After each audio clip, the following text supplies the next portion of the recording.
Bonjour, aujourd'hui, Reliance-Avlanges est à Montenier.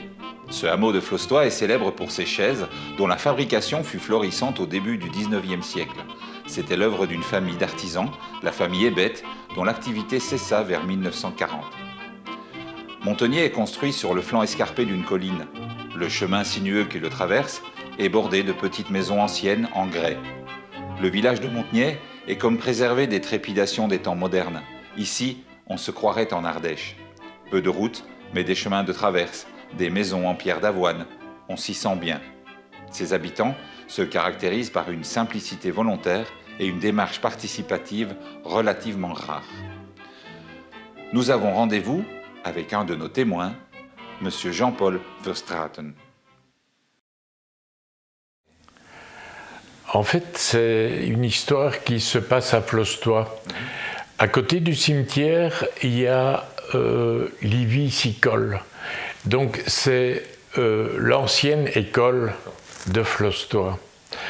L'école de Flostoy était dirigée, que dis-je, tyrannisée par un instituteur qui, d'un autre côté, était très efficace, parce qu'il avait créé la bibliothèque publique et la fanfare du village. Le petit Théophile, un petit garçon un peu espiègle, habitait de l'autre côté du village. Un jour, en revenant de l'école, le petit gamin revient avec un copain à lui et il voit dans le potager voisin une magnifique pomme rouge.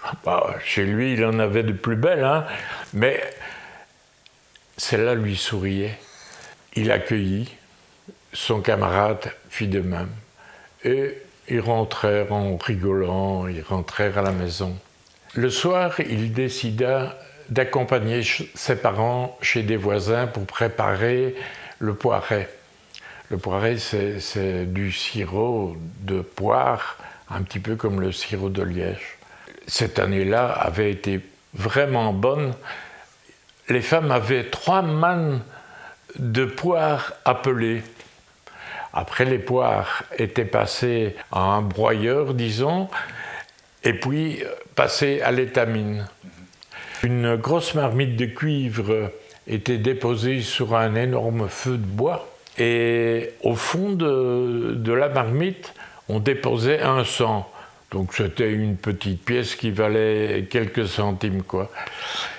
Et quand le jus était versé et que ça cuisait, la pièce tressautait au fond de la marmite.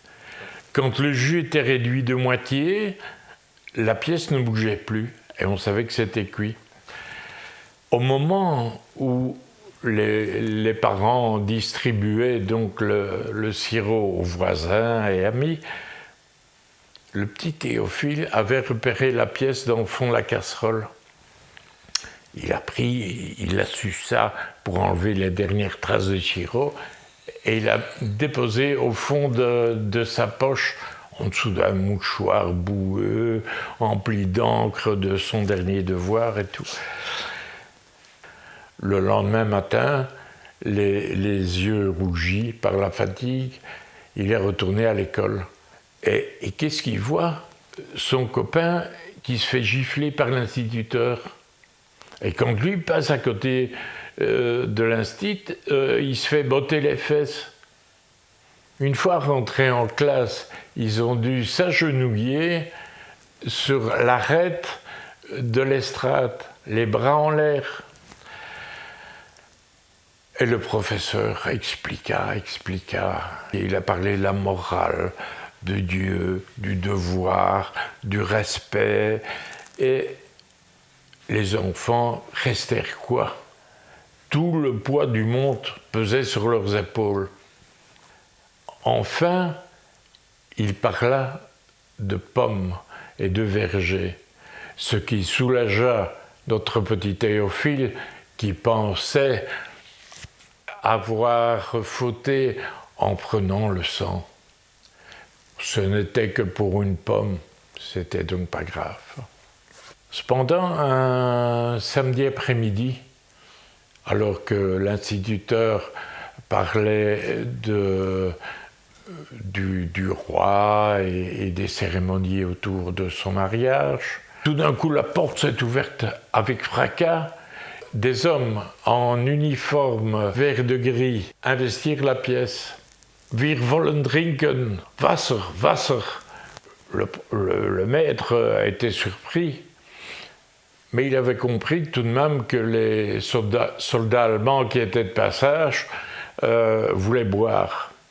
Mais à l'époque, il n'y avait pas de conduite d'eau dans le village, donc il a dû choisir au hasard, 2 élèves pour aller chercher l'eau à la fontaine.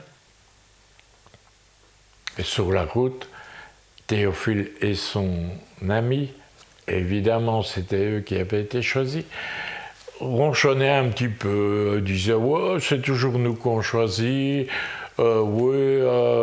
et ces foutus soldats vont encore nous empêcher d'aller jouer à la maison. » Et à ce moment-là, Théophile a eu une idée vengeresse. Si on pissait dans les seaux. Aussitôt dit, aussitôt fait, Théophile avait déjà déboutonné son pantalon et il pissait à tout va. Et puis ils ramenèrent les seaux avec un petit air angélique.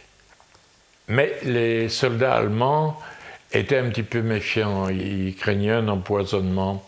Donc ils ont demandé à l'instituteur de boire d'abord de l'eau.